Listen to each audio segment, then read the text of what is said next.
Vitoria de ouro para un Boiro que se afasta do descenso. O 0-2 no campo do Betanzos servelles para gañar distancia coa relegación e chegar á metade da táboa. Na parte alta, o Noia viu como dende os 11 metros o estradense lle rascaba un empate no Julio Mato. Partido duro para o Noia no Julio Mato, rodeado de polémica. O 2-2 ante o estradense deixa fríos os de Iván Carril, que protestaron duramente contra as decisións do árbitro ao sinalar dous penaltis que significaron os tantos dos visitantes. Arrancaron ben os noieses, agardando en campo propio as chegadas dos da Estrada para topar espazos.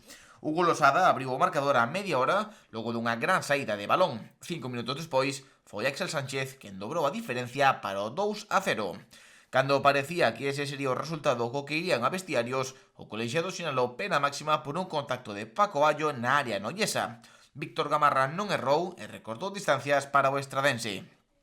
A segunda metade comezou como a primeira. Non sería ata o minuto 85 cando chegou o tanto do empate. Desta vez foi un toque coman de novo de Paco Allo na área de castigo, o que provocou o penalti para os rojillos, que se encargaría de transformar outra vez Gamarra.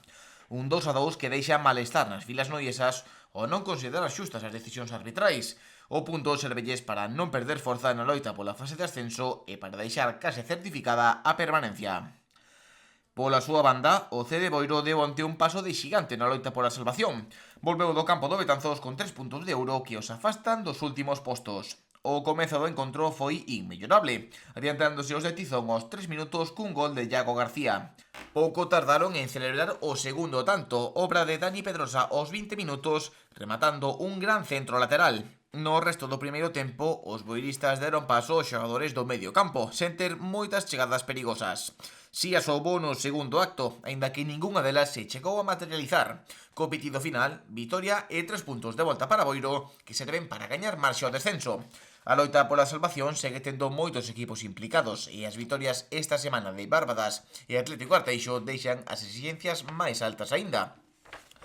O Boiro sitúase na 11ª posición a 3 puntos dos postos da relegación á Preferente Fútbol.